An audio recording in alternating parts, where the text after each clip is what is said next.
the interview that you were seeing there was done shortly after I bought it. I think I bought it at the end of '78, and we were just starting on our remodel at that time.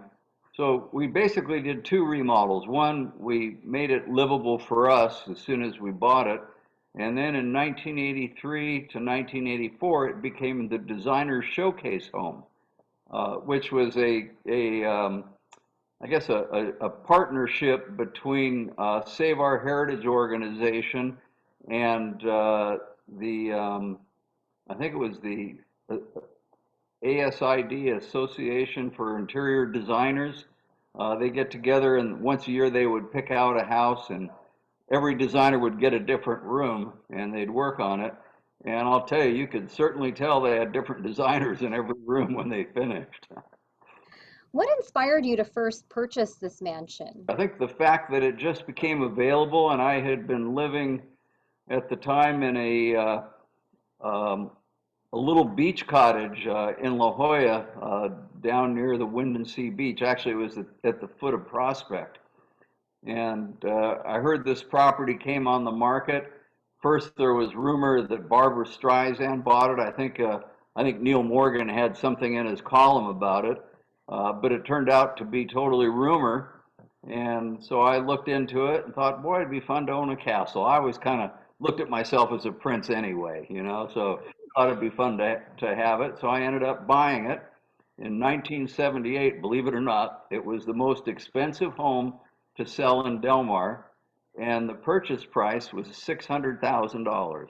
No. Oh my goodness. 1978, and since then, homes in Del Mar have gone for more than, $25 million. So gives you an idea of what's happened to Del Mar real estate in the last 40 years. Why did you decide to sell it, and do you regret having gotten rid of it? Well, it turns out living in a castle is not all that it's cut out for.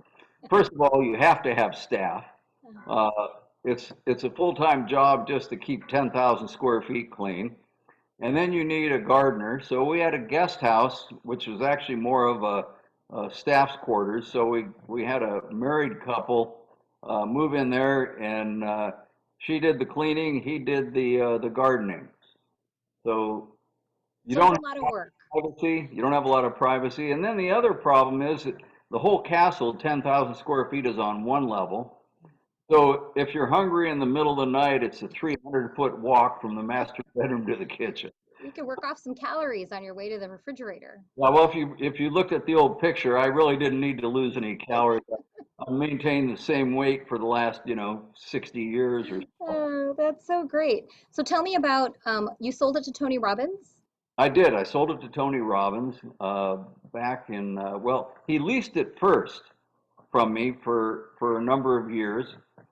And then at one time, well, by the time I sold it to Tony, I had already owned two oceanfront homes in La Jolla and was trying to sell one, living in the other, and then lease the home to Tony Robbins.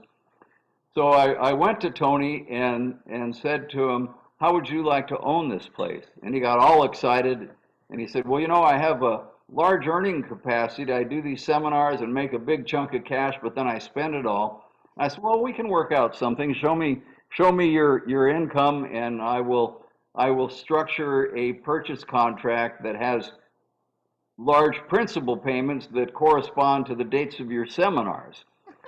We did that for a couple years, and he made all the payments, and eventually was able to close. It was actually a land contract, and then ended up buying it. How much did you sell it to him for? I think it was 2.1 million. Tell us a little bit about the events that you hosted at this mansion. Yeah.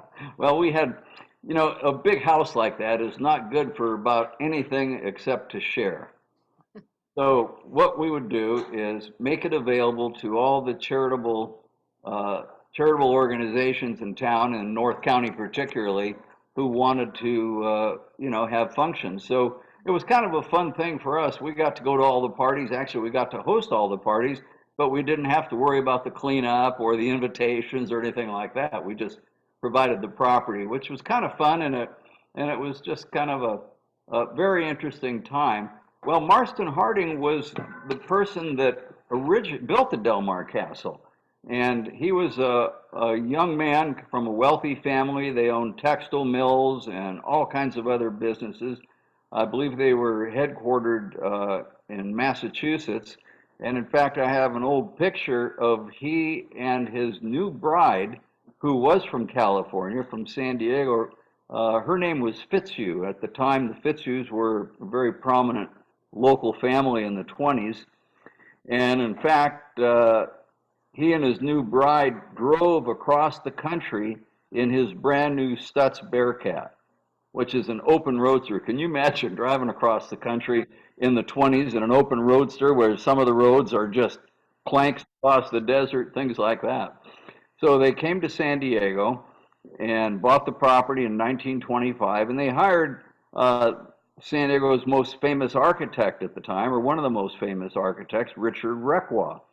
Richard Requa did a lot of the buildings in Balboa Park. I think he did the space. No, I guess it's one of the buildings there. I can't remember. Down below where the lower part of Balboa Park.